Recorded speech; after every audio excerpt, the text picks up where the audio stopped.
So now everybody, yeah, Srinivas.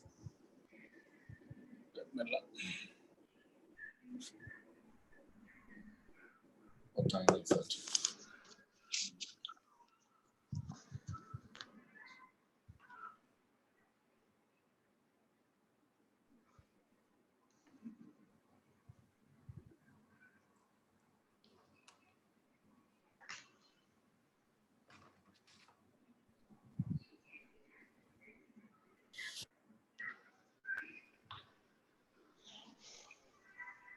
Hi, Pritham.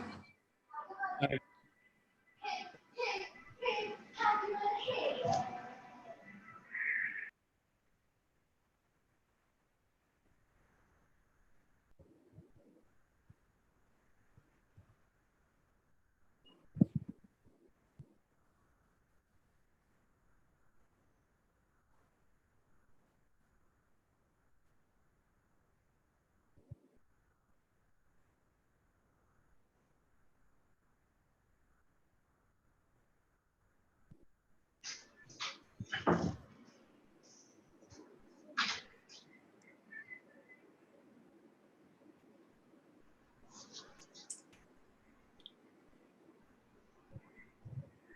We are just about 3 o'clock. I mean, should we start bang on time? Srinivas, are you there? Yeah, I'm there. I'm just joining in. You just joined. Attending to my mail, yeah. No problem, no problem. Yeah, we are just 1 minute past 3. It's okay. Compared to our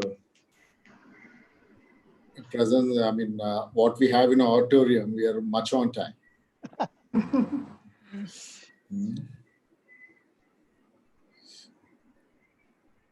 I just have a couple of calls before. Let me see if I'm through with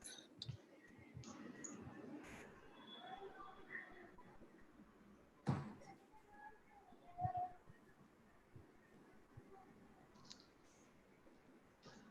Hello?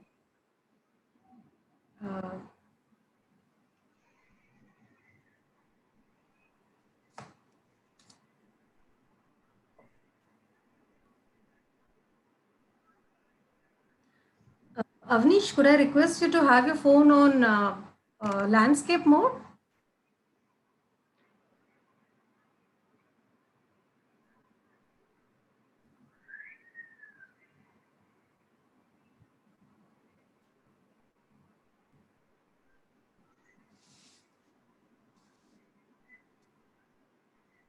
No, only if it's a possibility. Otherwise, it's fine. I'll just check that up.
Yeah. Good afternoon, ladies and gentlemen. Thank you Good for afternoon. being here this afternoon with us for this webinar on the insights by CEOs during this COVID outbreak. And yeah, all of you, everyone in this world now is aware what sort of a pandemic this is and what it has created to life around industry, social lives, everything. It has affected every nook and corner of our day-to-day living. And it's going to change the way we live and we think from now onwards. And CEOs should be the most agile of the people to adapt to this change in circumstances and, take this thing as it flows. Because I'm sure all of us are all confused now. I mean, the top brass, in all these consulting firms also have no clue, I'm sure. But we have to just be agile to move in the right direction and keep changes, because I don't think whatever we do might be the right one in the first instance. So you have to be just moving around. And that's the only way I guess we should, overcome this. And we in India anyway are very brisk and good at changing paths and adapting to the newer things. Because we have always that factor chalta hai, we'll give it a try. We don't need a real documented thing like the Germans or the Japanese would have to do on it. It has got its own problems, but I'm sure it has got its advantages too. So, and this, we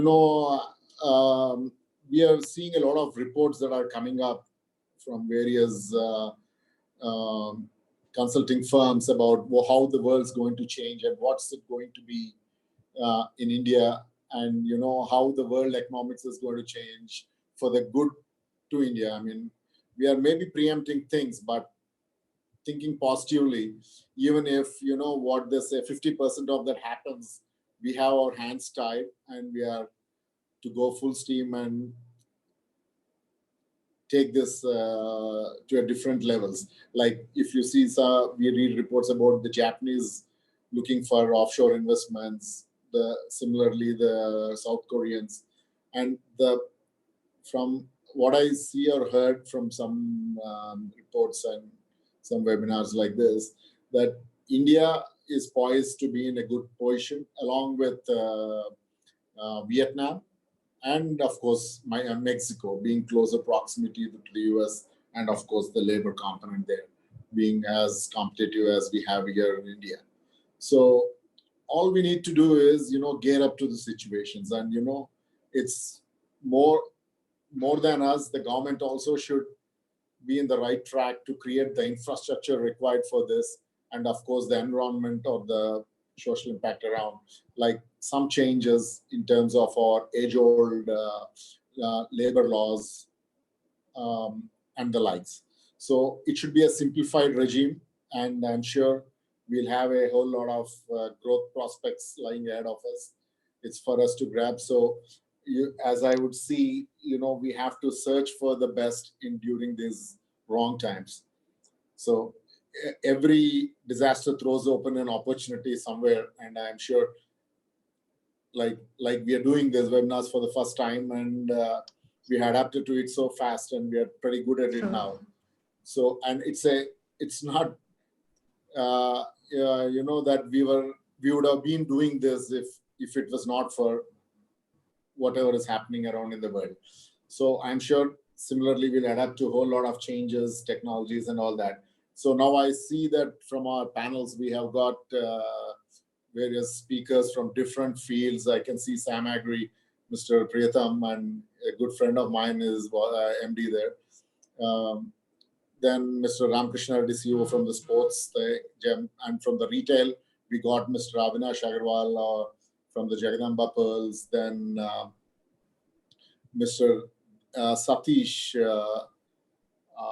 So Satish is from Deep Reading Services. It's a service industry. Of course, Srinivas Garmila, my friend and my colleague in FTCCI, who is an industrialist, and he has got good. His company also recently tied up with a Japanese firm, and he is, I think, in the right track already. and Ms. Meghna of the R Group. Is it the Meghna Constructions, Meghna? No, it's the R group. Oh, it's our group. My name is Meghna, but I work for our group. Okay, R Group. It's different. So, okay, no, I just thought because Mr. Subbarao of the Constructions erstwhile builder is a friend of ours, so I was not sure. Just glad. So we have someone from the real estate. So in all walks of life, we have experts here and none to beat our moderator. And thanks for SarvHR for conceptualizing this theme. And they have been excellent supporters in FTCCI with their HR solutions and when we have for our clients as well as ourselves in FTCCI. Thank you very much, and I hope this is a great evening for all our members and listeners. We are sure. I think we are already around 95 participants here. That's pretty good at this part of the hour. Thank you very much, and wish you all the best. And I ask Ms. Saroja to take over this from now. Yeah, thank you very much, Mr. Jasti, for your opening remarks and setting the context for today's webinar. Okay, and I think with that, I think we'll start on. So, Corona, COVID, lockdown, and quarantine have become the buzzwords these days. So much so that even my 3-year-old niece says them without battling her eyelid. The world has changed dramatically in the last 3 to 4 weeks, and we are all experiencing unprecedented times globally, economically, and emotionally, to say the least. However, the only solace I think in all of this is that we're all in this together, and together we will sail through. So how do we really ensure business continuity in these uncertain times? And how can we survive this pandemic with minimum disruption? And what is really going to be the new normal? Good evening, everyone. I'm Saroja from SarvHR in association with the Federation of Telangana Chamber of Commerce and Industry. Welcome you to the webinar, Business Insights from CEOs During COVID. Well, there's already so much happening in the world, in the business community and the HR fraternity. We at SarvHR thought the best way to sail through the current situation would be to learn from each other and to learn from our clients whom we have been working with. And so we reached out to our esteemed clients and who are joining us today as the panel members. We're extremely grateful for them for having taken the time out and to be part of this evening today. Saroja, we are breaking actually. Can you your Wi-Fi or your father from the mic? I'm not too sure. Am I not clear? Yeah, now you are, but we lost you in between for a couple of sentences. Yeah, that's okay. Carry on. All right, thanks. All right. So yeah, a very warm welcome to everyone, to the panel members, and a very warm welcome to all the attendees who have logged in at this hour. Starting with introduction of our panel members. With over 30 years of deep-rooted infrastructure development experience in Hyderabad and Bengaluru, our group has demonstrated what exceptional craftsmanship, unique design, language, and valuable solutions means. As a CEO, her vision is not only to focus on growth of the group and take it to greater heights, but also foster on an environment and culture where every employee is empowered to contribute to the success of the company. Well, you must have already guessed right. She's none other than Ms. Meghna Gumi, CEO, our group. Hi, Meghna. We welcome you this evening. Thank you for being here. Thank you. Thank you.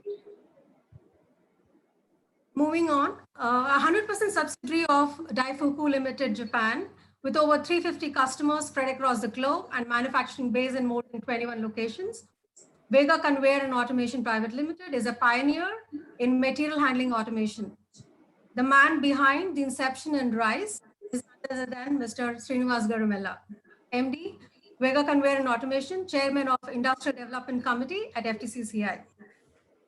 In his leadership, Vega has been voted as the most promising regional enterprise by Microsoft and one of the top 100 SMEs by the Government of India. Welcome you, sir. Thank you for being here, Mr. Srinivas. Thank you, Saroja. Thank you. Pleasure to be here. With its innovative products and solutions, Scoots helps enterprises to instantly digitize both offline and online business operations. In 2 years of its inception, It was recognized as NASSCOM Emerge 50 and Emerging Startup. Please join me in welcoming Mr. Ramakrishna Reddy, a dynamic and hands-on founder and CEO of Spools Technologies. Hi, Ram. Thank you for being here. Hi, Saroja. Hi, everyone. Thanks for inviting. Right. Next, we have on the panel is a young entrepreneur who's been spearheading family business of 87 years, one of the first retailers of pearls in Hyderabad, Sri Jagdamba Pearls. He has been instrumental in setting up the online division of the group, jpearls.com, India's first virtual online jewelry portal. By blending the beauty of pearls with the power of virtual platform, innovative marketing tools, Jagdamba Pearls has become market leader in the industry. Thank you, Avnish, for being here. Thank you, Saroja, for inviting us. Thanks. Welcome, everyone. State-of-the-art facilities across South India and several international accreditations to its credit, Sam Agri is a pioneer in introducing innovative fresh produce product to international markets. Sam Agri is ably led by Pritham, who leads all the business diversification initiatives of Sam Agri Group, in addition to handling the international marketing and finance functions. A warm welcome to you, Pritham. Thank you for being here. Thank you, Saroja, and thanks FTCCI for giving this opportunity to be with all the members here. All right. Yeah, last but not the least, we have someone who dons many hats. Apart from heading a strategy consulting at a digital agency called Deep Reading, he is a very passionate business manager who likes to drive business to profitability. Author of international publications and speaker at global forums. Satish is executive director and CEO of Deep Reading and also partner in InnoFoundry, a US-based boutique private equity firm. Yeah. Hi, Satish. Thank you. Hi, for being here. SarvHR and FTCCI. Thanks for the invite. And yeah, thank you very much. All right. So that was the formal introduction of all our panel members. Like I said, thank you all for being here, for taking time out, and I'm really looking forward to the session ahead. To begin with, I mean, as uncanny as it may sound, we woke up one morning and to discover that the world is in a shutdown situation, bringing businesses to halt overnight, having a huge impact both in size and scope on production, sales, and entire value chain. So I want to ask Mr. Srinivas to begin with as to how severe do you think the impact has been on your organization and the industry at large? Over to you, sir. Thank you, Saroja. Thank you, Karnendra Garu, for the laying the table open. Wonderful remarks. That's what we are all going to face now. And since impact on all of us is going to be even, we'll have to use this as an opportunity to go forward and see how best we can do. Coming back to the question on how COVID-19 has impacted industries and companies. Obviously, this is something which is unprecedented. We don't have examples of this. And nobody even 2 months ago thought this would occur. In fact, when I check this on a daily routine, I make it a habit to check the world meter of coronavirus cases. And I knew there were about 200 plus countries. But now I exactly know there are 219 countries and 210 have got affected. So it has not left a single country unaffected. Whereas as opposed to the World War I and II, it has affected marginally 30 to 40% of the world population. This has impacted all of us. Not just the economies, but the companies and industries. Now, when you talk about how severely is this going to affect all of us, the question is going to be simple. Everybody will be affected. So the question is how severe? I will classify this as most severe, moderately severe, and least severe, but not let go of the word severe. If you look at companies that will be most affected, and all of us know we don't need to wear a thinker's hat to say this, but airlines, hospitality, entertainment, auto, luxury goods, some areas of construction, freight, logistics, and we know about what has happened to oil, gas, all these are going to be severely affected. When I talk about severely affected, I'm talking about the first half of being almost wiped out to the extent of revenues falling by 50% or more. So that is the kind of effect this is going to cause in the first half. So entire year, you see revenues dipping by 40 to 50% in these sectors. This is just a prediction. I hope I'll go wrong. The second will be the moderately affected ones are engineering companies, capital goods, manufacturing, mining, power, minerals, chemicals, and some IT services. These are all be moderately affected. So first 2 quarters will have a dip in the revenues of 25 to 30%. So that means we're talking about overall fall in revenues at the end of the year by 10 to 15%. The least affected will be pharma, agriculture, FMCG, and you will see them, either being able to match last year's revenue or marginal single-digit falls. So that is how it is going to be affected. So it's going to touch all of us, all industries, all the companies. It is only some will be severely devastated, some will not be. Some will limp back to normalcy, some will take a longer time because they'll have to let go of their arm. That's my opening remarks. Right. Could we have other panelists also share their views, please? Pritham? Yeah. So, I think Mr. Srinivas classified us under the last category that we would be Affected. Obviously, severe being a key word still, but from agricultural point of view, the important thing is the world has got more integrated for a period of time. We are not working anymore in silos in industries. Of course, we belong to an agri industry, but a food processing industry, but we are tightly integrated with the logistics. We are tightly integrated with the packaging industry. So, and they have linkages with other industries. So, and then we being an export-oriented company, so for us, airlines are very, very important for, for perishable cargo movement. Export. So,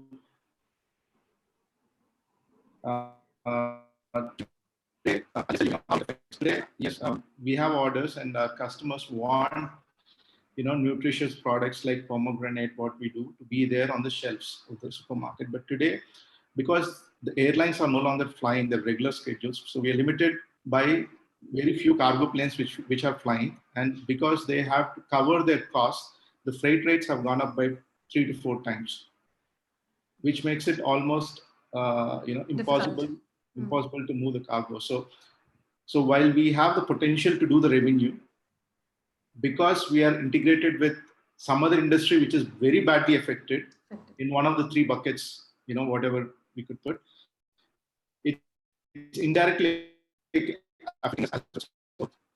It's stress on severe, but I think all of us, at least for the first 1-2 months, are going to be very severely affected.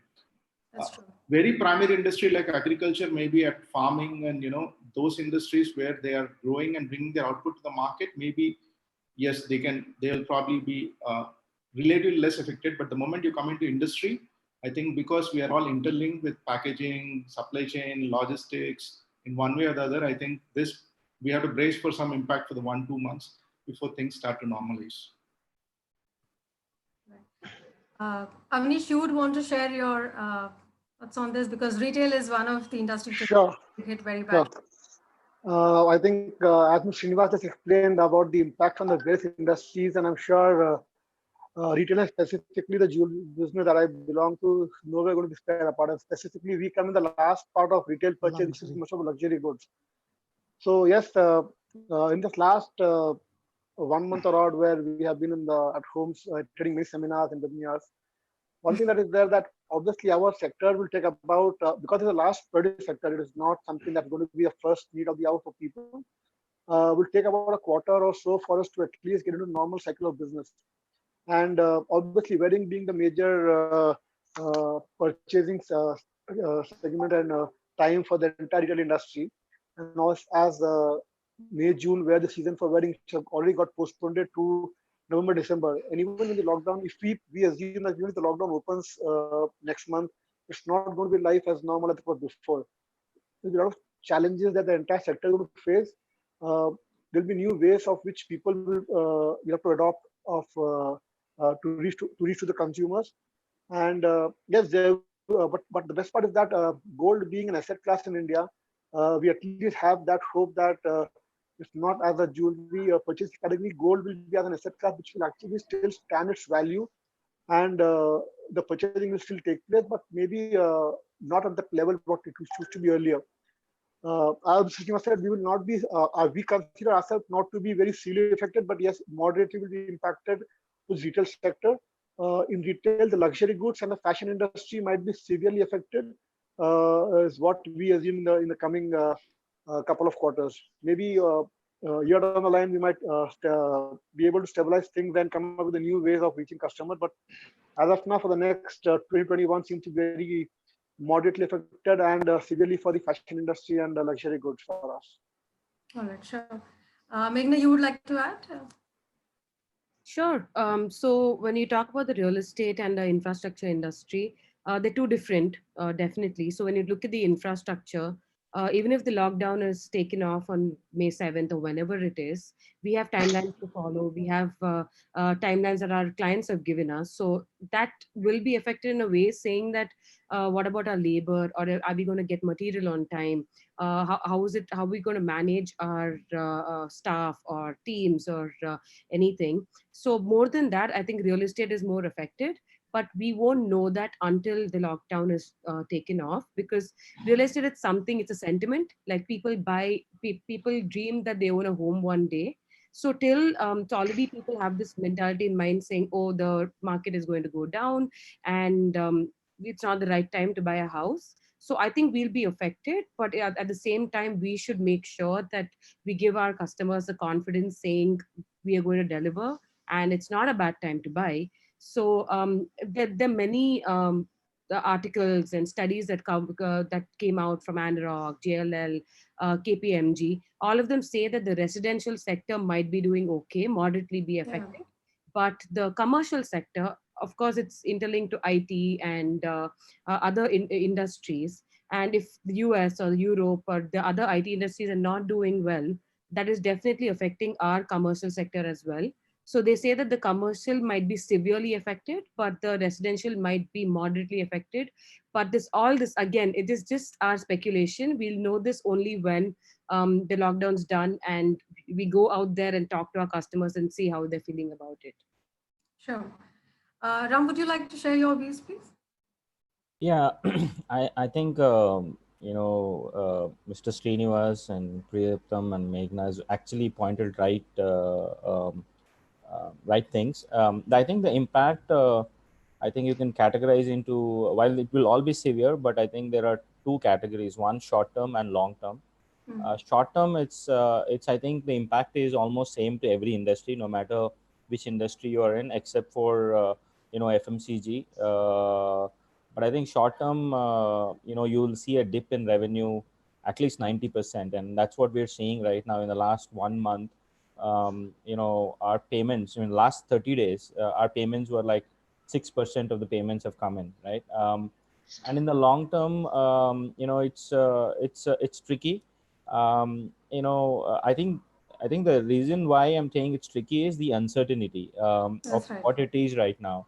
We are extending every week on week, people coming to normal. I think the behavioral patterns going to be significantly changing. I think savings is going to kick in. People going to be worried about. So at least for an year, I see, there's going to be very, very conservative spending from the customers. Similarly, in the IT industry, immediately a lot of customers have just hold everything, right? So unless until we come back to normal, and which we don't know at this point of time. So even to predict sometimes impact of what's going to be after 4 months, 5 months, it could be 20%, 30%, even 70%, right? So confusing, but I think long term recovery is going to be very, very slow. But I think the impact is going to be there for at least 6 to 12 months is 12 what months. my guess, right? Sure, thank you, Ram. Moving to Satish. Satish, maybe you could share your perspective representing the service industry. How do you? I can actually see from my profile, I can represent 3 different areas. Yeah, the first and foremost thing is obviously the services or the digital transformation. I would say the analogy is very similar to an aircraft cruising at a 30,000 feet altitude. All of a sudden, it's like a crash landing. Right. And I actually echo with Ramkrishna that from a services side of it, our revenue has, or even the collections especially, gone down to between 6 and 8%, which is very painful on the liquidity and other stuff. And multiple of our customers, they reached out to us requesting for some kind of a pause in their services. So that way it is more than an expected pain or the tough situation. But the other side of the representation from my side being IT side enterprise product, which is actually targeted towards the media, entertainment, and some kind of OTT online kind of an area.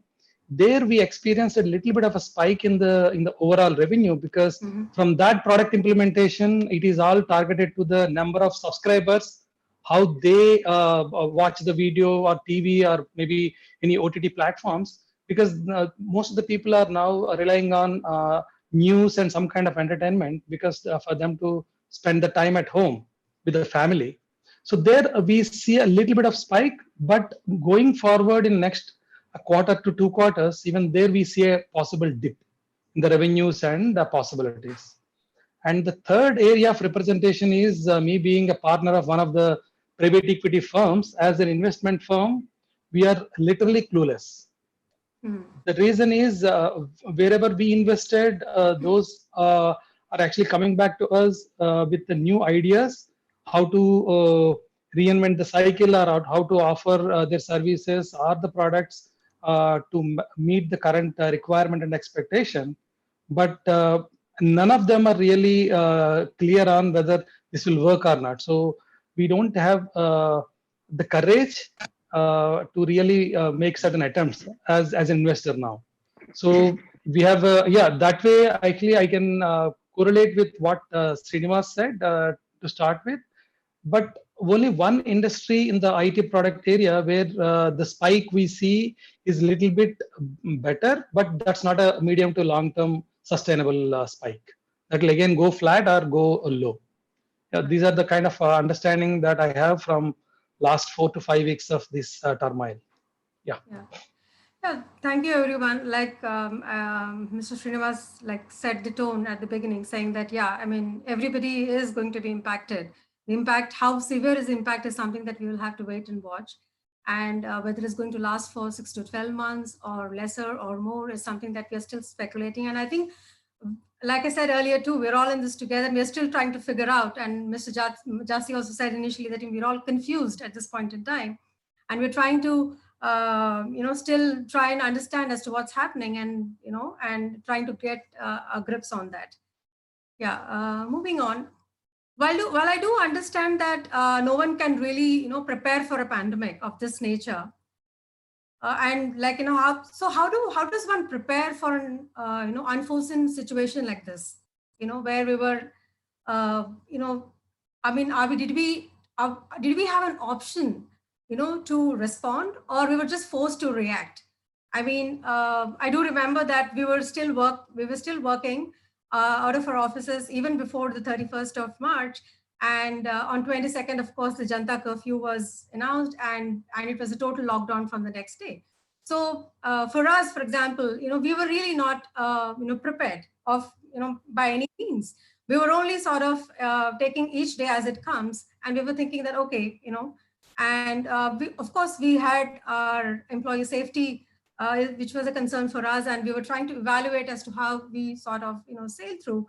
And then it was a total shutdown, and yes, it was a lockdown, right? So how does one really prepare for a situation like this? And forget about an unforeseen situation. We as organizations, are we really prepared to say, for example, if we have a tsunami of business opportunities tomorrow, are we really prepared for that as an organization? This is something that we would want to deliberate now. So I think I would want Ram to start on this, because I do remember, Ram, that when we were trying to the last week, before the shutdown, we were still trying to work on few engagement activities. And I do know that you guys were really evaluating as to, what measures to be taken and all of that. So how would you say that? Do you think Spools was really prepared, for this situation? Ram? Yeah. So I mean, I think it's a good question. I don't think any company in the world could predict this or Right. would have been prepared for the magnitude of this size, right? Right. But I think some of like for instance, I mean, some of the values that we had in terms of how do we manage day-to-day operations and stuff like that. We always were a conservative company, and we were always thinking something could go wrong, right? Coming from a startup mindset and growing slowly in the market, we had some basics about spending frugally, not really going going and having plush offices. So we were always in the mode, like you could always say that personally, me being an Indian, I've been taught to not spend more than what I should, even if All I of have us. money, right? So I think that same theory applies when you're working. You need to in fact, I was reading a book of a CEO based book. They're always saying that it's a trade-off between profitability and growth, right? I think having a trade-off and really planning between growth and profitability and ensuring that we save. Now, for some good thing, we were conservative and we were always planning at least 6 months of run rate, right? And Right. even being a startup, we said, whatever happens. And this came because, my first startup did not really do well. And then we said, we should not really be too aggressive in terms of spend. So be conservative. And we had at least this goal from day one that we need to have at least 6 months of run rate always in cash, right? Which is actually helping us right now. So some of the core values or basics. Now the other thing is, for us, one of the value was employee flexibility was very important. So, and luckily from day one we had a lot of female employees. And being, when you have more female employees, you got to give flexibility to them. So we've invested in laptops from the day one, right? And then that actually worked really handy, because when we were planning for a full lockdown before a week, when we did an assessment, 95% of the employees had laptops. All we had to do was 4 or 5 laptops to be arranged, and then we were all ready. And then the signs were there, like at least 2 weeks to 3 weeks before. China did a lockdown, then Singapore did a lockdown, and we got the news because we had customers outside India, and they were telling that there is something big going to happen. And we've Right. also done a lot of exercise, because 3 weeks first did an assessment, then we did an exercise about working from home. So we've had 1 or 2 days working from home the previous week, and just the week before we had continuous 2 days of working from home, to really assess if we were really prepared for this, right? Luckily, it worked well for us, at least from a work standpoint, and a run rate of little bit is giving us some positivity about our business surviving with really getting very low revenue. So to summarize, I think some of the things that we planned, our value system, and some of the ideas that we had, we didn't anticipate that this type of stuff is going to happen, but we anticipated as a startup, we need to have a plan B all the time, Sure. right? Having a Sure. plan B really helped us, and I think most of the organizations who had a plan B at least are seeing that immediately cut down expenses, stretch the run rate, because right now it is so uncertain about how long this is going to continue. We are all in a plan to really stretch it, and I am telling a lot of my colleagues, saying we need to plan for stretching for 12 months, not Right. not 3 months, 2 months. We have to start working on plan for stretching 12 months, because I don't see it's going to be normal, at least for the next 12 months, with the type of panic stopping, and everybody is in the mode right now. And if the lockdown continues for another 2 weeks, I mean, already I could see a lot of people were very positive in the first lockdown. I see a But lot of not- yeah. negativity in the second, and in the third phase, I think most of them will break, right? And I Right. think it's going to be tough in the future. So so I think preparedness, I think, is going to help, and having those core values and sticking to it, even if you had money, assuming something's wrong, the plan B is something which actually worked for us, and I think is going to help us in the future. Yeah, very well put. I think irrespective of whether we have, unforeseen situation or not, I think what every business has to really necessarily do is, either have a plan B, or obviously have some kind of preparation and, planning in place. Okay, Preetham, how much time or, what kind of preparation, were you able to do at SarvHR? See, every organization, at least once they're into a medium scale, needs to look at business continuity planning. So you have, as a part of risk mitigation, you have the business continuity planning. So this actually, for us, from our experience, this we mooted when we had the Telangana agitation and when we had to shut down the plant for a few days. That's when we said, if an event like this happens, how are you going to ensure business continuity and serve your clients? And that's when we put in a place where we said we need to diversify our area of operations. And, as things stand, we have like 3 plants in 3 different locations, and we have sort of mirror teams at all the 3 locations. So you have a quality team sitting at all 3, you have accounts and finance sitting in all places. And all our systems, we have moved to the cloud, our accounting systems, our MIS systems and all that. And as I said, see, we are a manufacturing setup, unlike a service setup, which can work from home or work from home has established concept. In a manufacturing, you need to be physically present and transform certain raw materials into finished products. So while we duplicated our plants in different locations and, ensured that our teams could work from cloud on, cloud platforms and, on MIS and all that. See, these are all like things what you have as a safety precautions in a car, like Right. you have an airbag, you ensure all of this is there. But this is a crash from all the sides. So that's right. It might sort of, help you from not getting killed, but I think the impact will be there.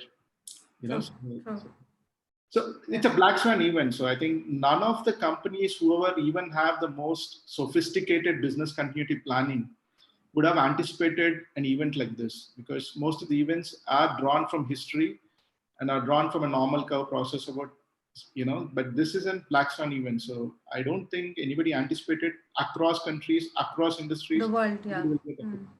Yeah, that's true. Okay, Mr. Srinivas, how prepared were you, and your organization? Apart from the business continuity part of it, like in terms of, engagement with the employees, or of course, I think for you also, there wasn't really an option of working from home. So to say. So how do you think that you were able to sort of, deal with this situation? Yeah, like Ramakrishna and Preetham have spoken, if one doesn't plan for this kind of a devastation, unexpected, and you don't plan for it, because the cost of planning is so high to plan for devastation. That's the one. But having said that, a lot of large companies who is their work culture, their way of working, their way of thinking is to have a plan A, plan B, plan C. They continuously have feedback mechanism of what is the plan versus actual. Any fall, they continuously have this feedback where they de-risk themselves and try to match the plan versus actual. Those kind of companies will definitely survive. There's one thing that's going forward we need to think is, Ramakrishna was putting it that we need to trade off between profitability and growth. But that luxury is not going to be there for any of us next 1 year. We can't trade off. We have to trade off both. Both growth is gone and profitability is gone. It's basically how do we survive this 1 year? Survive, yes. Whether it's a large enterprise or a small shopkeeper, all of us are on the same boat in terms of survival mode. Okay, and particularly so in India, because India, almost most of the companies have these waves of survival, continuity, cruise mode, survival mode. We continuously have that. And this is going to put us on the back burner for a little more longer period of time. But companies who have certain processes, systems, procedures, SOPs in place, they will find it easier to tailor the new SOPs, new processes, new procedures, and get along.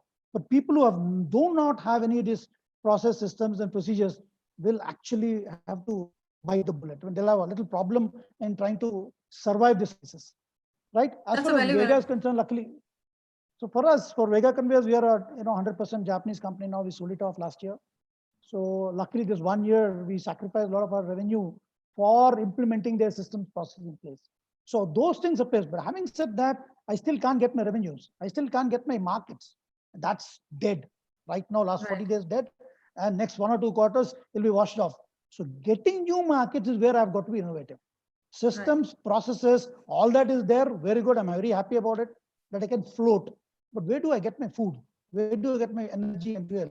And that has to be a very innovative approach, has to come in from CEOs like us. How do we drive a sales team? How do we understand the needs of the current needs of the customer? How do you tailor your product slightly here and there to ensure we get our product sold? Per se, our product, what we used to produce earlier, may not be sold unless we tailor it, market it, package it differently, not just in terms of features, but in terms of how we are going to give it to the customer. How do we plan our logistics? How do we plan our freight? How do we plan our supply chain? How do we plan our on-time deliveries? All that becomes a key. So this planning will be more reactive than proactive next 6 months. Only thing is the system processes, procedures that we have will give us a path or show us some light on how do we go. But we have to be reactive in a reactive mode next 5 to 6 months. And that's my take. Thank you. Right. Thank you, Mr. Srinivas. Moving to Satish, I mean, would you have a perspective on this, considering that, you're also involved? I mean, your perspective is not just the Indian market, but also the US market, because that's also something that you've been, monitoring closely. So, I mean, how do you really correlate these two? And was there any difference? I mean, were the companies in the US shared better than, our Indian companies? I mean, perspective on that. Yeah, it's a mix of it, right? Not just in the US, even the European market. Yes. The basic needs, if you look at the real estate, is a real physical one. It's not easy for someone to really change the game. But when it comes to the education part, or when it comes to the other regular goods delivery, the online thing will really pick up. And if someone has that kind of an option and then being trying to be proactive, like maybe Avnish could be one of the representatives of such kind of a market where, yeah, it's more of a premium kind of a service, especially on the jewelry and on the pearls and other stuff.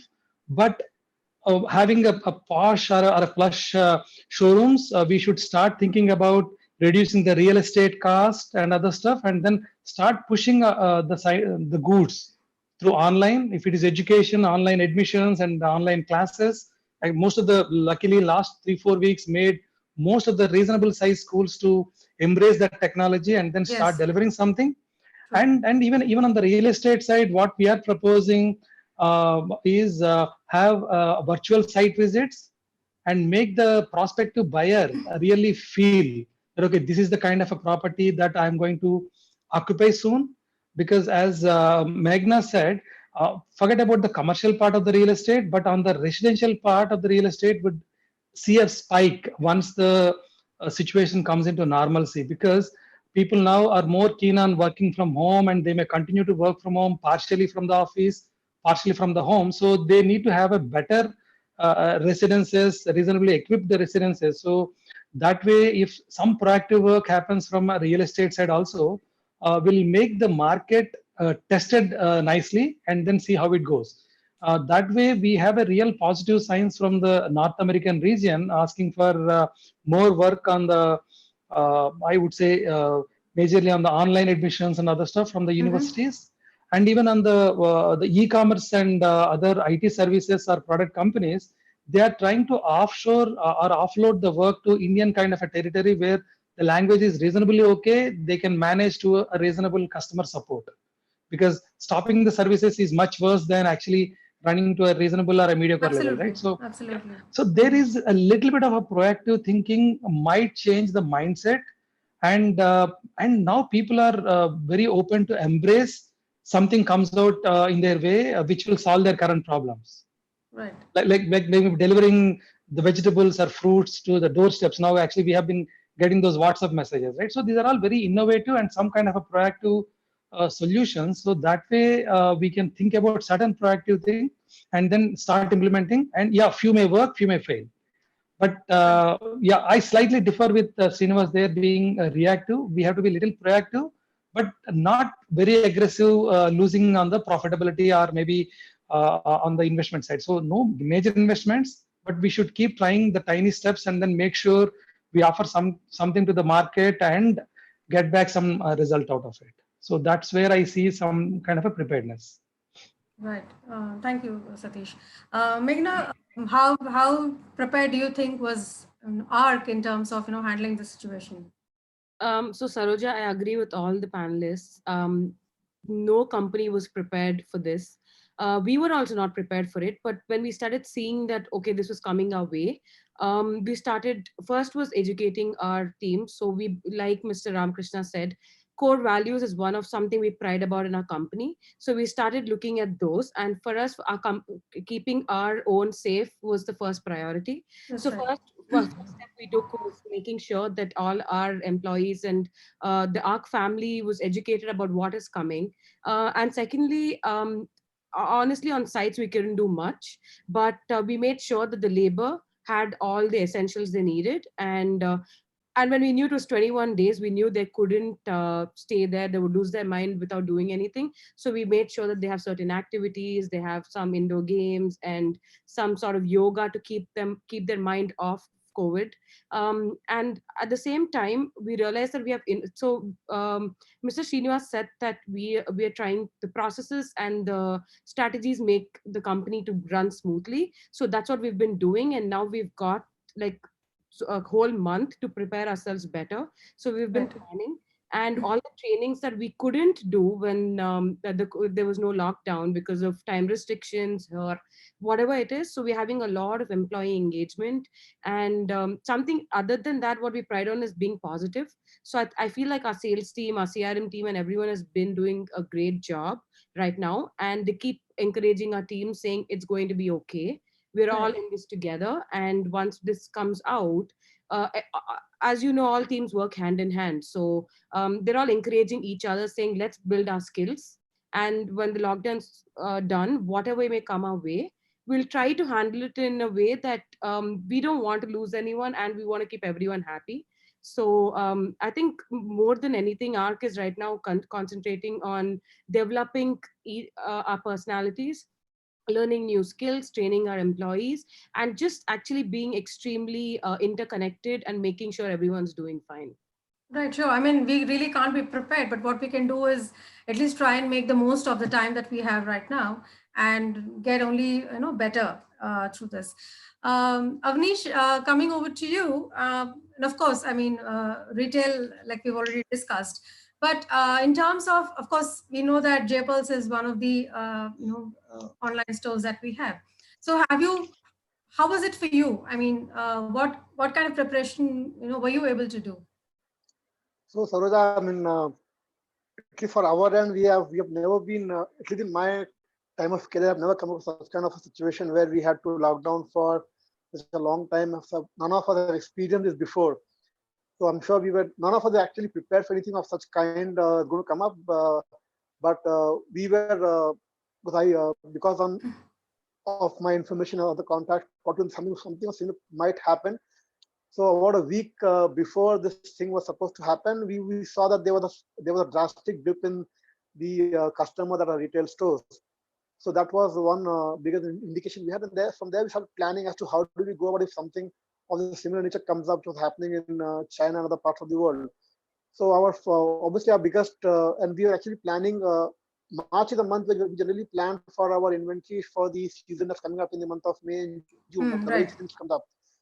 So obviously there are a lot of customers who had their orders coming up for their weddings and the stuff, and that was already in the process with our carriers. Now we know that lockdown coming up, so our pressure was to either stop those orders or get them delivered before the time. So that was one thing that we're working on. And now when I start connecting the dots, I've seen that with the knowledge that have been passed with my parents and the stuff, whenever there's an excess cash flow with a company, we try to invest in various other industries. So about exactly about 12 months back or 13 months back, we diversified into nutraceuticals. So that's one industry which actually is right now have been running also under lockdown, because we also manufacture hand sanitizers. Oh, that's So good. now one thing, when I start connecting dots, I see that we have been diversifying on a regular basis every decade, where we ventured into hospitality, then into e-commerce, and now into nutraceuticals.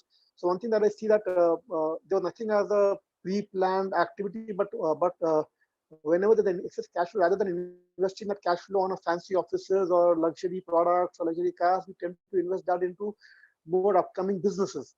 So whereby our investment into nutraceutical, acquiring a dead unit about 12 months back, is now seem to be more fruitful and much more emerging, where we are working on more healthcare products. So that's one thing if that is what I call preparedness, I would say yes, we actually prepared about a year back but not with intention of a lockdown, but intention of a future growth. So I think if anybody has excess cash flow, rather than spending that cash flow on fancy offices and other stuff, better to invest on future industries which one could predict could do really well. All right, great. So yeah, a couple of things which are really coming out very strong is one, moving towards digitization, and second is of course having some kind of a business continuity plan, whether you have plan A, B, C, or but some kind of business continuity plan at a regular intervals. Like Preetham said, that even before that, yeah, I mean, to have some kind of a business continuity plan always, sort of helps. And like Satish said, yeah, try and be proactive, and as rightly. Of course, I mean, we need the money and we need the sales, but having systems and processes and SOPs in place do help you to sort of wade through situations like this. Yeah. All right, great. Few days back, I actually received a forward. I'm sure all of you must have, or some of you must have received it, where it said that we're all part of the same storm, but we're not in the same boat. Right. So because we say that we are all on the same boat, but it just struck me that, which is very true. I mean, it just resonated on several levels. It resonated at an individual level, that while we are all saying that, yeah, we're all on the same boat, no, the way it's impacted me as an individual, or the way it's impacted me as a business manager, is very different from, the way it's impacted others. Yeah, there's a storm, we're all part of that storm, but how it's impacted, or how it's really changing me, is very different from the others, right? So that way, I think every business has very certain unique challenges which they have to sort of encounter as part of the process. So I mean, Preetham, of course, when I initially spoke to you, you mentioned that, yeah, I mean, for the initial 1 week, I think your services were shut down, and then you managed to get the permission, to have the operations on as part of essential services. But it's still not helping you, even because you really cannot export, because your majority of all your operations is export oriented, and right now you're not in a position to do that, right? So can you just tell us, like, what were, like, top 3 unique challenges that you faced as an organization and the industry? I mean, if you could just share that with us. Sure, Saroja. So, if you look at it, let's look at the in terms of 3 categories: the primary industry, the secondary industry, and the tertiary industry. Mm-hmm. And all of us, I think, we have a presentation from I think from the primary industry. So, if you look at the primary industry, so government, initially there was a blanket lockdown on all the activities, but of late they've opened up agriculture, but then they realized that there are a lot of other industries associated with agriculture. So if you look at primary industry today, availability of inputs and accessibility of inputs to agriculture has been a major challenge. So one is, when I say inputs, I'm talking about pesticides, and I'm talking about fertilizers being available to the farming community. And second is supply chain logistics, transportation of the produce to the the mandis or the markets or the processing units. This has been one of the challenges. While they said, like, the borders are open and goods can be transported, availability of drivers and service providers has been a challenge in this. And when you come to processing and other areas, so while we as an essential service, we could get a permission, if you have to enforce social distancing norms, For example, in a work area where 100 people work, now I have to have only like 25 or 30 people. Right. It pulls down the sort of efficiency, and you are forced to work on higher fixed costs for a lower output. So throughput has come down. So this is one of the major challenge. And then outbound logistics, as I said, for us, particularly for export, whether it's sea or air, both have been, there's a lot of congestion at ports. The frequency of carriers have come down, and even at shipping lines or airlines. So, so that's increasing the transportation cost. So for primary industry being a low value industry, these are some of the challenges that are there currently. Now, when I move to secondary industry, which is manufacturing, for them, one of the challenges will be which are specific companies are on a higher debt percentage for the capex, anywhere between 30% all the way to 60, 70%, and high capital intensive industries. For them, cash flow is going to be a big hit. How are they going to service the debt? So the moment you are at a higher debt ratio, servicing debt when almost revenues have been hampered, that is going to be a biggest challenge for the manufacturing setup to come out of. And manufacturing where variable costs are low and fixed costs are high, that those industries will have a challenge. But for us, variable costs are high vis-a-vis fixed costs relatively. So they'll be having less challenges compared to the others. So for manufacturing, except for essentials, like of course in manufacturing, again, there are some sectors which are witnessing a spike in demand, like sanitizers and all that. So let's take some specific sectors which have a positive, trend out of this. But most of the other sectors, there'll be issues on how to service the debt obligations. And coming to the tertiary or the service sector, see, for them, there is, of course, there's temporarily everybody is having, as I hear from Satish and Ramkrishna, that related to collections and customers paying, and then of course people will look at IT, KPO, and BPO as a support function and then trim the budgets. But I feel that on the long term, I think they have a much more, particularly from Indian perspective, there'll be a larger exodus to automate, to use technology to rationalize costs.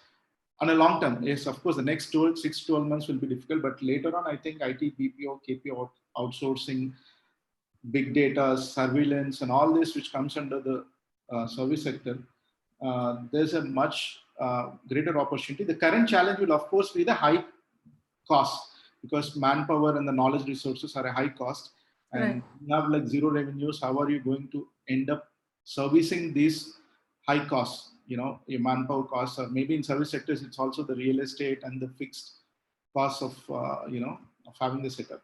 But as I said, work from home from a theoretical concept has now moved to a working prototype for a larger end mass. So there's a complete paradigm shift about how service sector is going to evolve in the next few years. So broadly, this is what I felt from primary, secondary, and tertiary sectors to look at what are the current challenges and maybe some opportunities as well there as we look into it. Right. Thank you, Pritham, for that classification also in terms of different industry. I think that was quite useful. So Ram, I think just moving to you, from the IT perspective, so what were like two top challenges, for sports and IT industry as such? I mean, what do you think are the two, three challenges? So I think the first and foremost is a lot of employees are new to work from home, right? So first thing, there are a lot of ergonomic complaints, which are not, which we've never realized, right? And a lot of people wanted to work from home before, but now they don't want, right? First, their ergonomic conditions are a big problem. In the other challenges, a lot of employees are complaining that they don't get to talk to anybody.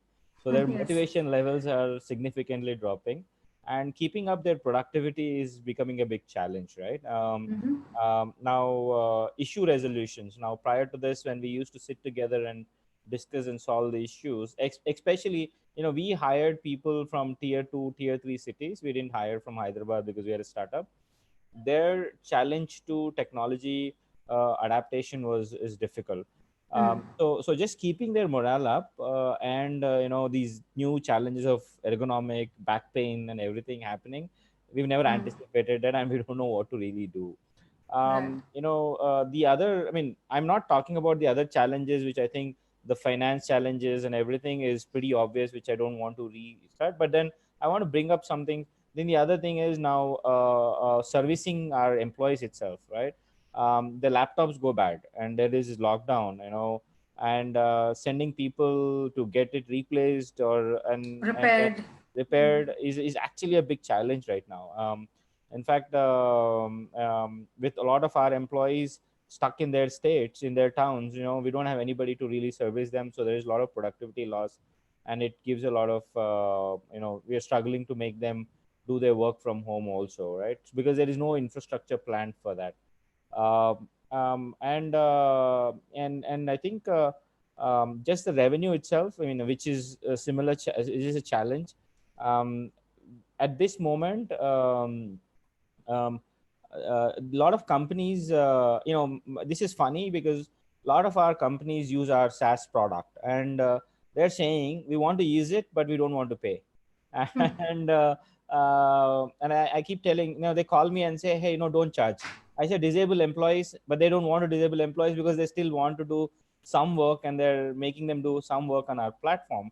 And I have to pay downstream to Google, and they don't give the same leverage or mileage to me. Now, how do I balance them is like the biggest challenge, which I've never anticipated. I thought the customer would just disable and I shut down my servers. But then the customer is now coming back and say, no, you can't shut down servers. I will still use it, but don't charge me. And that's like very difficult problem to solve. Catch-22. Yeah, it's like catch-22. I mean, if I say no, then what is going to be? But I don't think I have any option but to say no as of now. That's some of the challenges that I think at least we are facing from our perspective, right? Okay. Mr. Srinivas, I mean, any 2-3 quick challenges that you can probably share?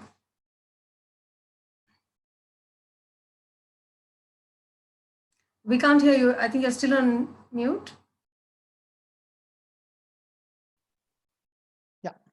So, Roger, you aptly put it.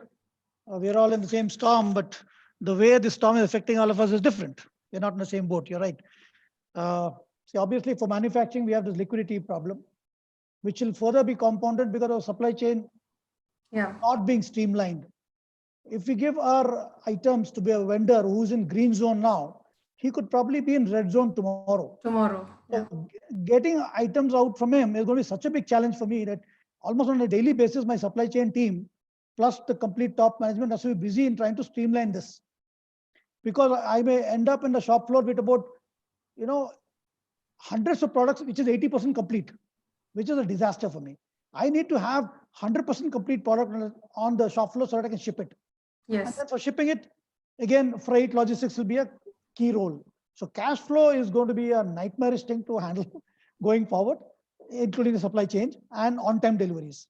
Apart from that, of course, this new thing that we're talking about, is working from home. For a manufacturing industry, it's a fancy word. It's never been done, and now we're doing it. So that's culturally so different from others. Our people are learning how to do it. But the biggest challenge on the production front will be productivity and production are always been planned in terms of people. How do you bring people together, assemble, and ship it? Now we're exactly planning the opposite. We're trying to distance each other. You move away from the other one. So planning production from a social distance perspective is nightmarish. I don't know what will happen to my efficiency levels, 30%, 60%, 80%. I just have no clue because my factory is still in a shutdown. Once I open, I will know how much of efficiency drop will have. One is your social distancing problem between employees. 2, constant sanitization, which will be disrupting my production schedule. Supply chain disruption, production scale, and the productivity disruption. And biggest challenge would be to improvise my product to suit the new needs of the customer. Because per se, my product will have to be redesigned to do something so that it suits. So these are the important challenges apart from revenue, falling markets, cash flow, liquidity, all of this. This is a typical manufacturing challenge. Plus, getting the people who have migrated out of Hyderabad, getting them back Yeah, I don't know how maybe we have to incentivize. That I think be a people problem. would be a biggest challenge. That's very true, especially for the Correct. That's the manufacturing industry's Right. challenges. Right. Satish, your perspective on the services. I mean, for services, I mean, of course, the first thing anybody, tips off in a situation like this. I mean, we've seen the bubble burst in the 2008, 2009, 2010. The first thing that being from a consulting industry, I know that the first thing that anybody would sort of, tip off would be the services. So how do you, what do you think are the top three or top two challenges there? Yeah, no specific unknown challenge. Most of it is already mentioned by most of the panelists. And the only unique challenge that we came across is, which is very similar to what Ramakrishna told, where a few of our customers, especially from the US market, they need the service to be continued. But yeah, but what they're saying is, please don't charge us for next 1 quarter. They will definitely pay you after that, but which has a 30 to 40% revenue impact. We don't know whether to continue with the service or to just wait and see. Yeah, that's the only unique where they're asking us to serve, but not to pay. Right. But they're asking only for the deferred payment, not for the zero payment. That is one. And a few of our customers, they are in the cloud area where this is very much required as of now, because for all the people working from home and other stuff, they need a lot of support from the cloud infrastructure. Right. But one of the cloud infrastructure service provider bottleneck is unavailability of the infrastructure on Azure or Google Cloud or any other stuff. So this is a kind of a combination. So there is an opportunity, but there is a bottleneck. So this is a kind of a unique challenge that we just experienced. Nothing else. Yeah. Right. Okay. Avnish, you want to add something there? Sure, Saroja. Now, for our industry, when I talk about retail and jewelry, there are about a couple of things that we think are challenges we're going to face. First thing is that we are completely industry, the labor-intensive industry. The karigars basically are from different parts of the country. Every city has got, the labor has got a unique workmanship, which is exclusive to that specific class of labor. Now, with this lockdown, we have seen a huge chunk of labor moving outside Hyderabad and going back to their towns in the early period of lockdown. So that's the biggest challenge for us to first get them back and start the work production back if things goes better in the near future. That's one challenge that I think along with us, there'll be other industries like real estate, construction, which faces the migrant labor issue that's going to come up in the near future. Apart from that is that now obviously once things get back to normal, also it could take about 6 to 12 months for things to become all right till the time a vaccine comes out where everything will be normal. Now, retail is one sector where people have to walk down to the store to make a purchase. Now, that's one challenge which we tend to face. How will we be able to make customers walk out the store, come to our store, spend about an hour, 2 hours, and then make a purchase, and that too with the social distancing in the store, with our staff also being present. The distance between our staff and the customer is hardly about 2 feet. So, how do we ensure that we can make an experiential journey with them, along with maintaining the health and hygiene standards? That's again a challenge that we think we might face.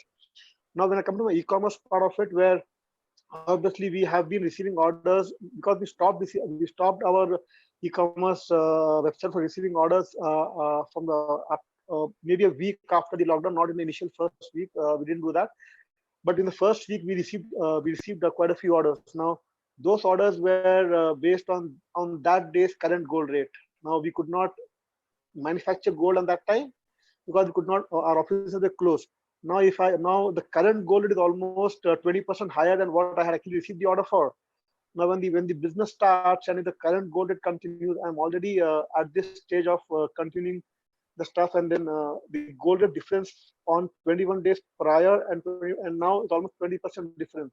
So that's again a challenge as to how do we service our customers without breaking their trust, and do we bear that extra additional loss at our end? How do that? That's a challenge we're going to face. And even for the delivery part of it now, our office, our e-commerce office, the packaging and delivery is limited with people stand next to it. It's a process. Now, how do I ensure that the delivery, the packaging happens with the social distancing and stuff. So that's thing we've still not thought about. But yes, in the coming week, we'll have a team meeting and see how we can manage that challenge. So these are a couple of things we think which our industry is going to face in the next week or so. Yeah, sure. Moving on, Meghna, do you would want to add something there? I mean, Sure. So I think all the panelists covered almost all the challenges that all the industries have been facing. I think it's the same thing. Construction industry is an industry where most of the work happens on site. It's not an industry where you're in front of a computer or in an office. So I think the biggest challenge is working from home. And the construction industry in general is not very technologically advanced. So we're facing a little bit challenge in making our people used to like new technology and making sure that they're adapting themselves to it. Other than that, like Mr. Srinivas mentioned, cash flows. The banks are open, but the housing department in the banks are not open. So none of our collections are coming in, and they won't be coming in unless the lockdowns open. Other than that, migrant labor. Thankfully, we kept our migrant labor happy till now. But once the lockdown's gone, we are quite sure that at least 50 to 60% of them are going to go back to their hometowns. And that's going to be a challenge as to how to bring them back. We don't know when they're going to come back or how long they're going to go away for.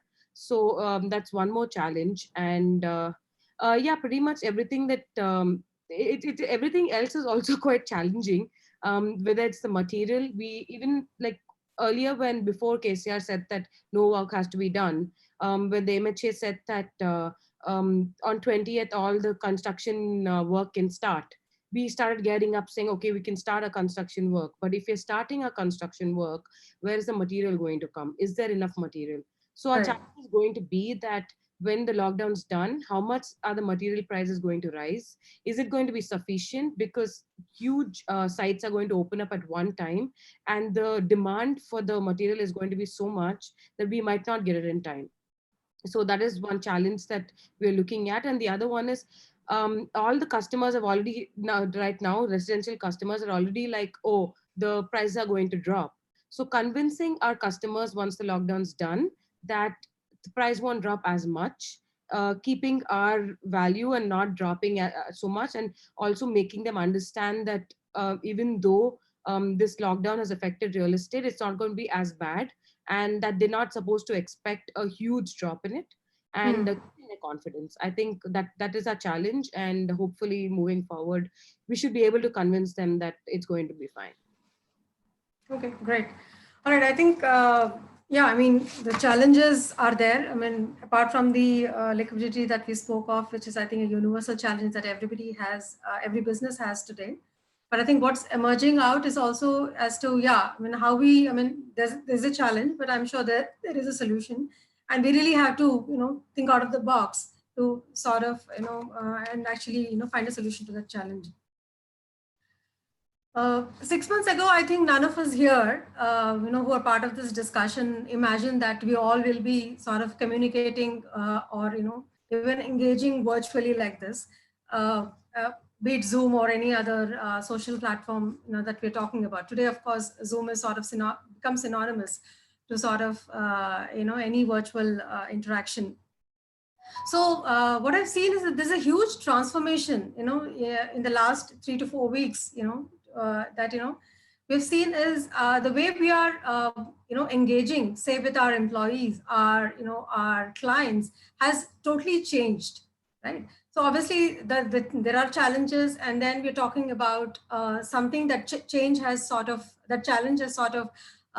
you know, forced us to take certain decisions, and, you know, so the transformation has happened.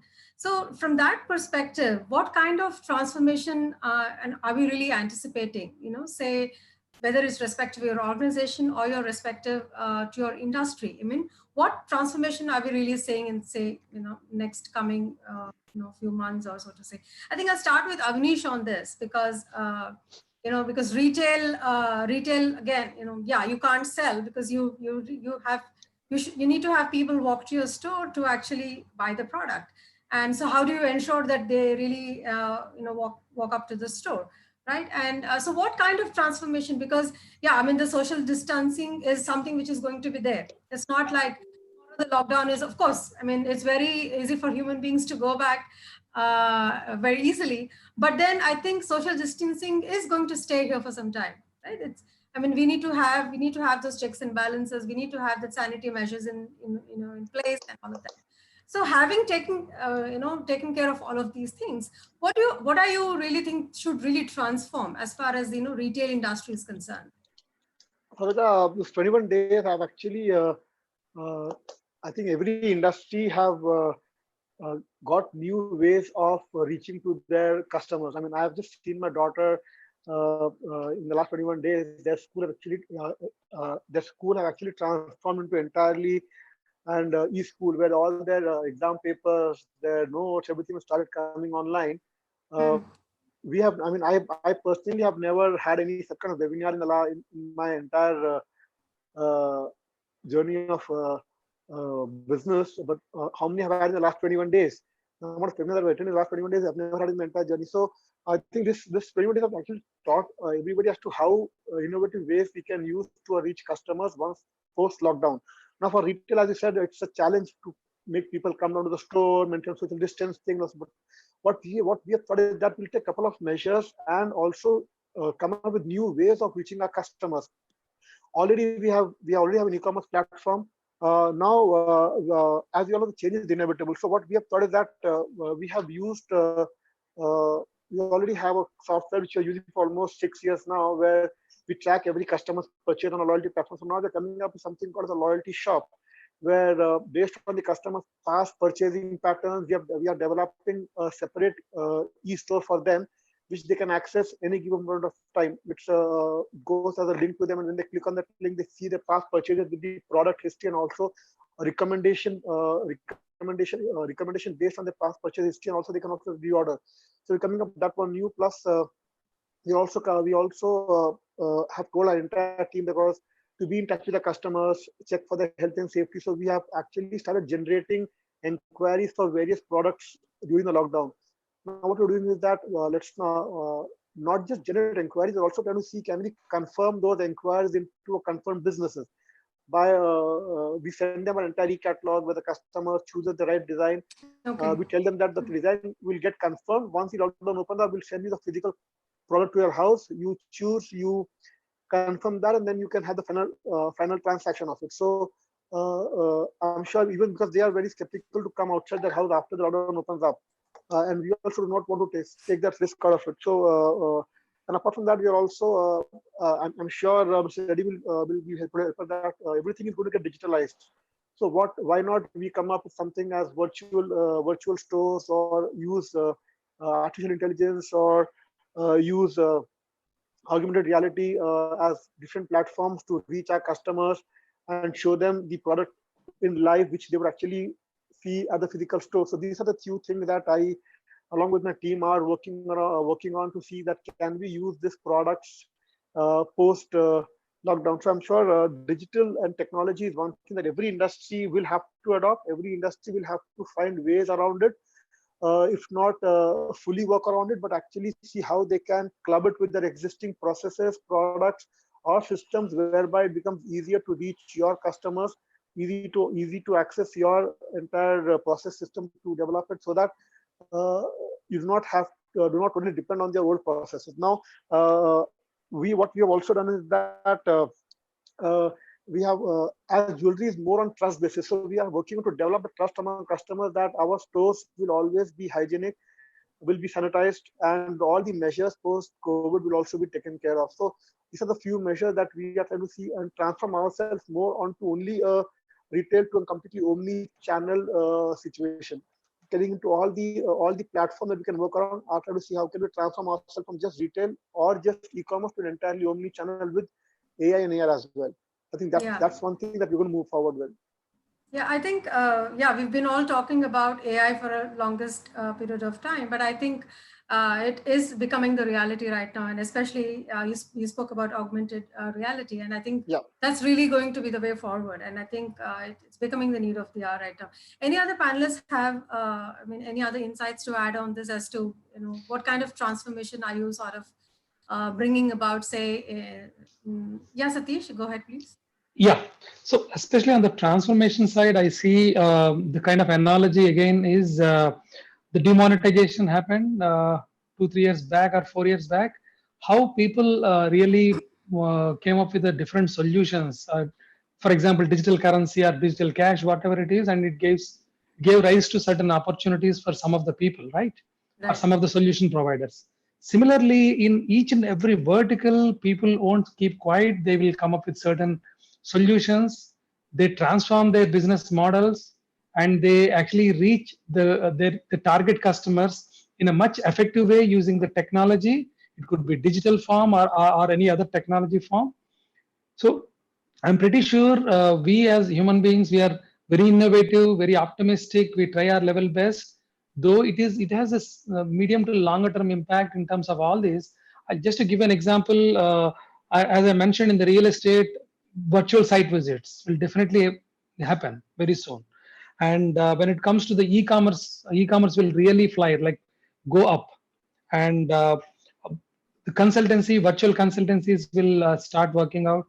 And when it comes to, especially on the, sorry, I missed out a very important point on how the transformation can happen.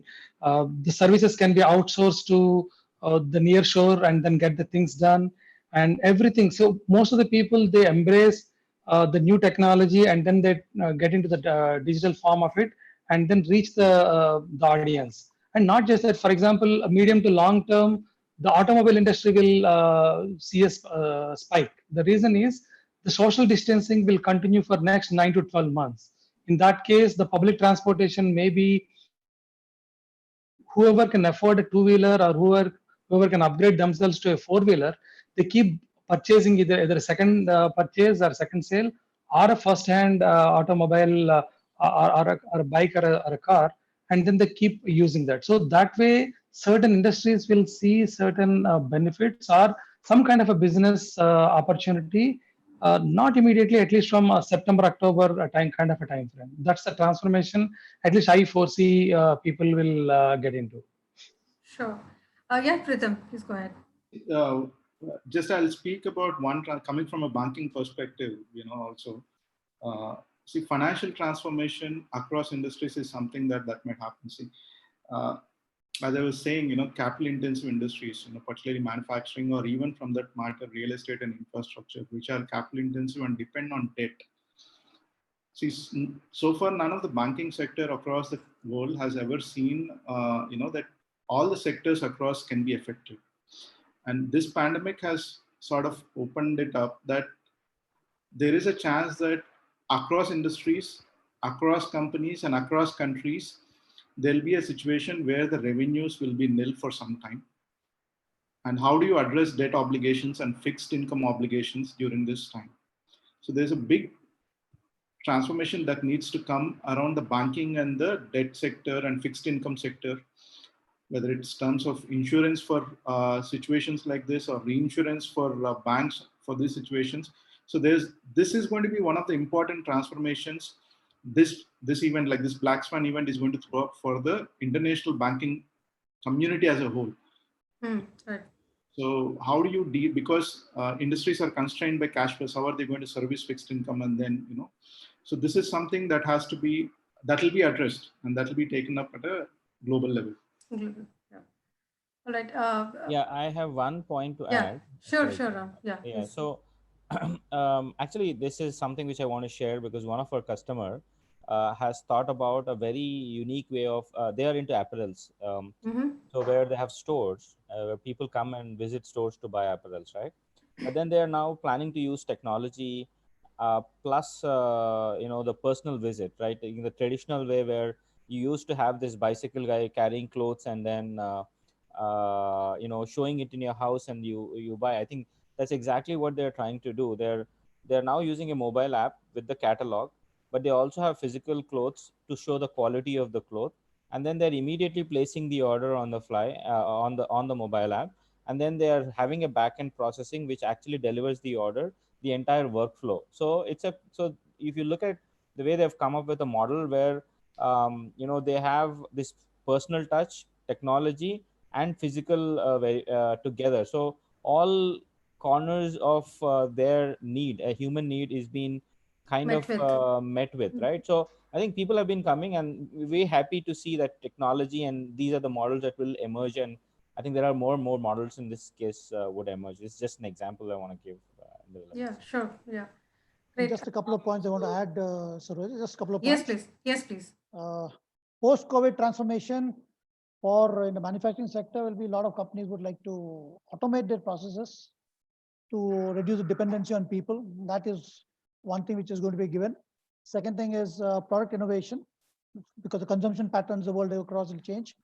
And like what Abneesh Agarwal has put it, augmented reality and virtual reality will become a reality. Customer experience management is going to totally change. The CXM as a word, which is still in its nascency and not very well known across corporate circles, will become the buzzwords.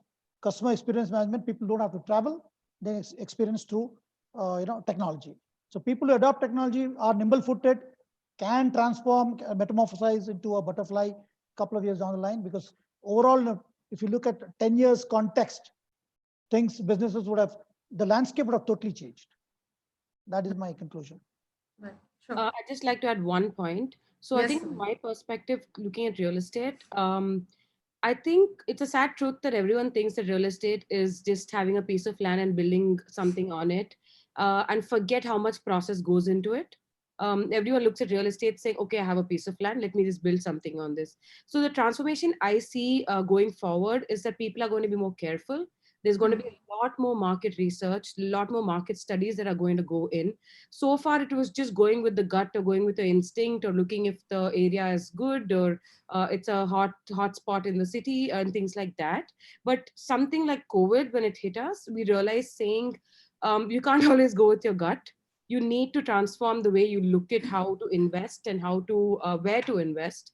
So I think the transformation that we are hoping to see in the real estate industry is that you do a thorough market research before you invest in a particular area. And the other one is the abundance. I think supply and demand. We have a lot more of supply than demand. Then demand. I think now people are going to start looking at it saying, is it required? Is there the demand for the supply? And as Mr. Satish pointed out, technology, real estate has a long way to go to become technologically. To embrace it. Yes, and do like virtual site visits and etc. things like that. Okay. All right. Great. I think these were some really innovative insights there as to I think these are really going to be the way forward. And it's not going to be very late, and it's going to happen pretty soon. The way we are seeing it, I think it's going to happen pretty soon. Now, we've been talking about our preparedness to this pandemic, and our challenges, and how we are sailing through this, and what we are what transformation we have to bring in. But yeah, I think everybody in their own way. Everybody wants to see the light at the end of the tunnel, and everybody is looking forward to whether it's going to be May 7th. I know some would I think initially Ram was saying that yes, initially the first lockdown was all right when it said 21 days, and then then it's been extended, and now we're talking about 7th, and we really don't know if it's going to be the 7th or it's going to be some other date. But I think somewhere down the line there is also this hope that yes, there is light after the tunnel, and so we're all working towards it. So if you really look at it, one is of course when the pandemic happened, whether you reacted or you responded, and then of course there is a phase of recovery, and then comes a phase of actually restoring the entire the value chain or the ecosystem that we're talking about.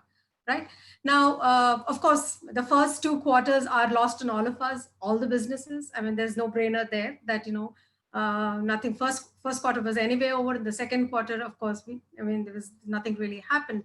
So what really is every business is going to rely on is going to be the last 2 quarters, right? So I need to make up for my sales, or I need to make up for whatever that is I expect out of my business in the last 2 quarters. So while I'm really speculating as to how the market is going to be, and how the situation is going to be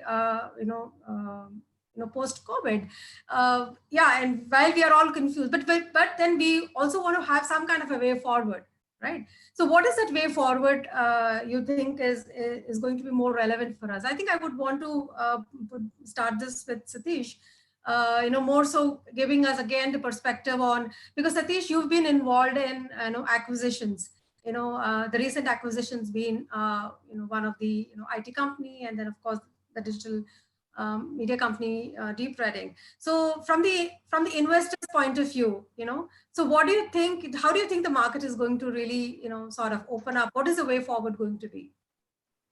Yeah, the way forward is nothing but digitalization.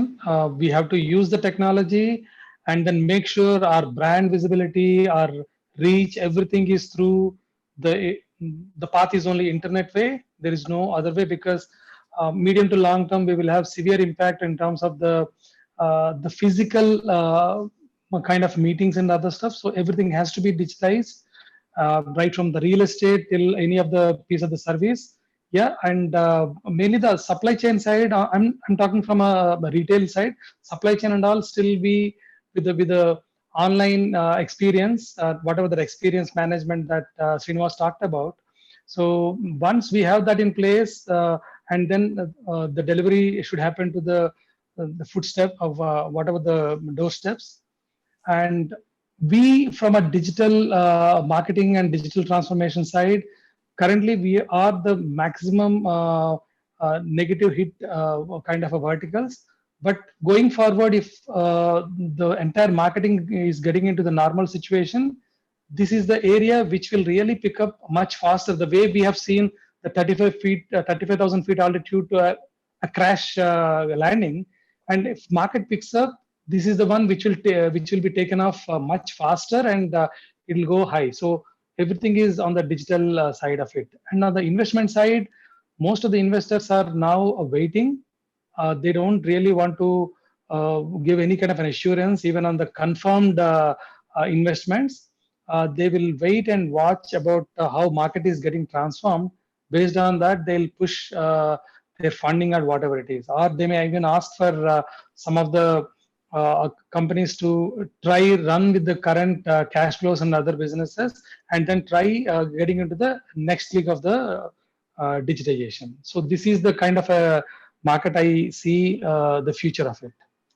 Yeah, so for an entrepreneur who has a brilliant, since we spoke about transformation and ideas and all of that, somebody who has a brilliant idea, do you think investors are really going to, give them some time? Yeah, it's pretty simple, right? The analogy again goes back to demonetization in India. The digital currency guys really got a lot of investments. Yeah, but this time it's not that straightforward, because every vertical has a hit, and every vertical has to come up with some solutions. And whatever the little bit of investment possibility, it has to spread across all these. So it's not a real quick recovery. It will have its own tiny steps to take to the next level. Right. Right. Great. Mr. Srinivas, you would want to add something there? Yeah. In terms of what investment, what Satish has said, and add to that, execution will be key. Ideas are good, very good, appreciated, financial flow in, but how are you going to execute it in this kind of crisis situations? In terms of preparedness, yes, one more thing that companies have to look forward next 9 months, like what Satish said, recovery is going to be 9 months to 1 year. So considering that kind of a long recovery period, HR is going to play an important role. We need to keep our employees motivated, because salary levels are going to remain same, or perhaps there'll be a cut, retrenchment, family disruptions, and probably some families' death as well. With all this negativity going on, HR is going to play an important role. We need to keep our employees motivated, play the chess games, spread your skill across properly, because you'll find a lot of skill gaps in your processes, and that has to be mapped properly. So HR is going to play a key role, Saroja, going forward. Companies like you probably could step in. You have a great opportunity for stepping in and helping companies handhold and way through the crisis. And then the usual preparedness has to be there in terms of planning. This is where, like what Karnendra Garu had just initially said, that Jugaad will play an important role. Jugaad is a double-edged sword. One is, yes, you'll be very innovative, so more ideas will come in. But the flip side of Jugaad is lack of planning. Now here is where a lot of planning has to come in, because and plans keep changing daily. It becomes dynamic. So Jugaad helps, and Jugaad will also be a bane and a boon.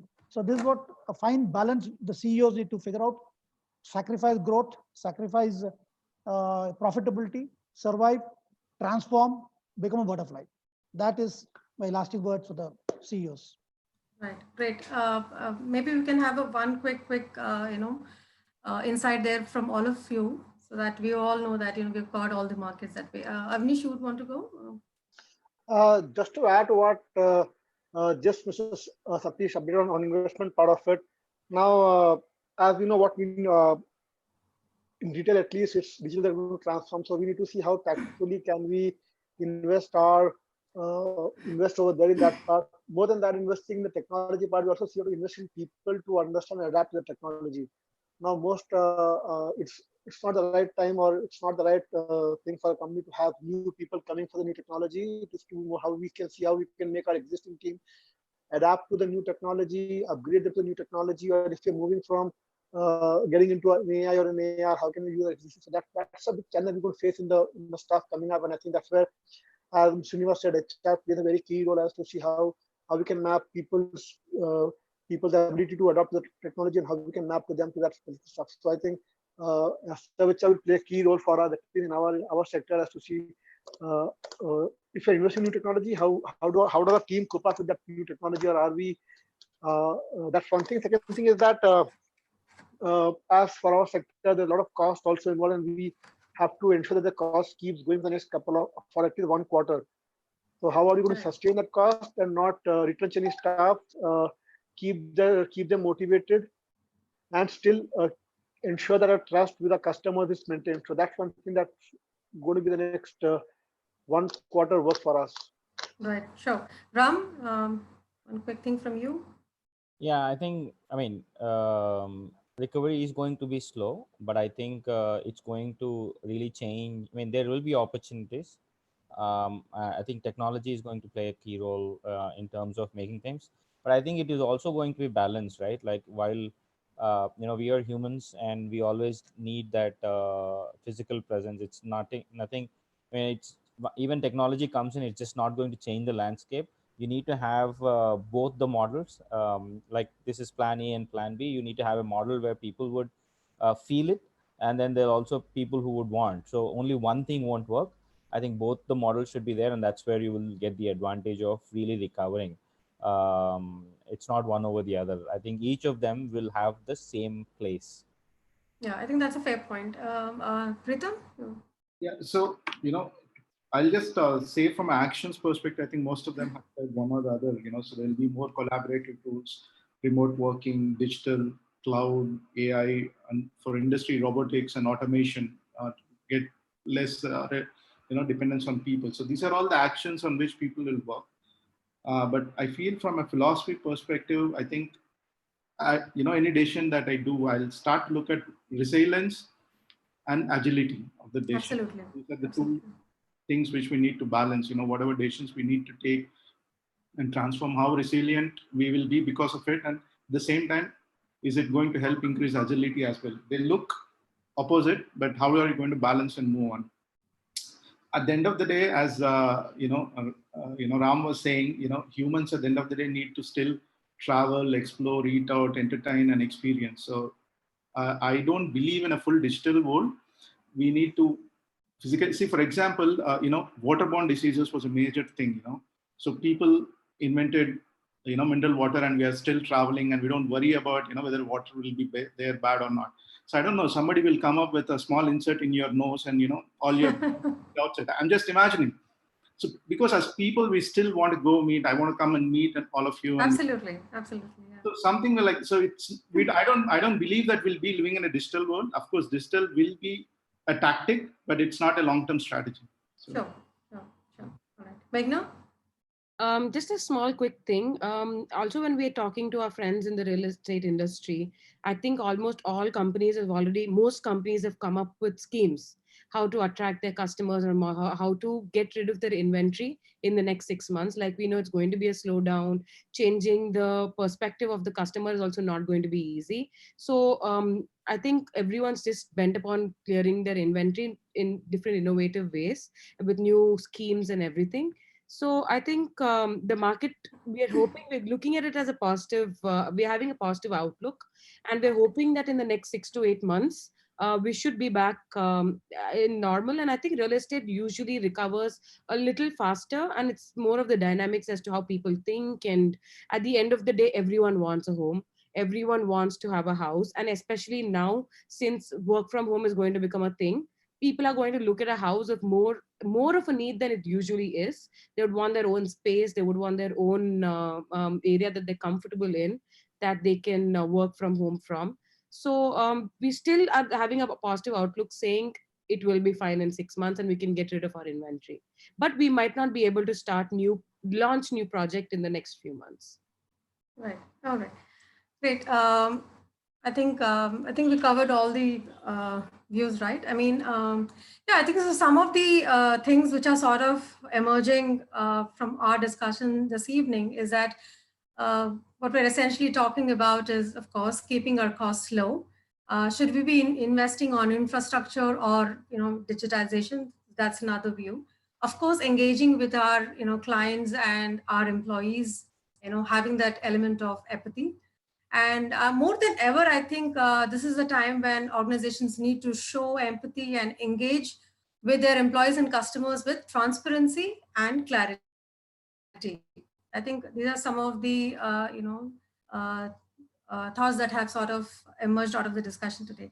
Unfortunately, due to paucity of time, we wouldn't be able to take any questions, although we have received a few questions, and like the panelists would have seen, we do have questions in the Q&A box, but due to really paucity of time, I think we wouldn't be able to sort of take it now, but we'll ensure that each one of your question is answered, and we will either mail it to you, or we'll ensure that we send a response to you. Okay, so please bear with us, and I thank all the panel members for really taking that time. What an insightful evening it has been. And like I said, I mean, yeah, although we are in the same storm, we're all, in different boats, but the very fact that we could, come together and, share our, thoughts. And this is, I'm sure not just for the panel members out here, not just for the people who are out here, but a lot of us who are really listening to us also would, take cues from here. And I think, I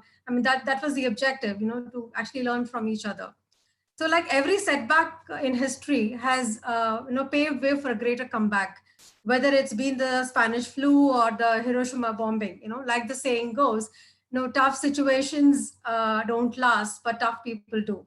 I'm sure that all of us, we will get out of this pandemic, much stronger and resilient. Okay. So with that, I think we close this webinar for this evening. And once again, a very big thank you to all the panelists and all the participants who have signed in and who've been part of this discussion. Thank you very much from SarvHR and FTCCI. We thank each one of you, and we look forward to, we'll come back to you with more learning sessions in the future. Thank you very much. Thank you, Saroja, for having us. Thank you. Thank you.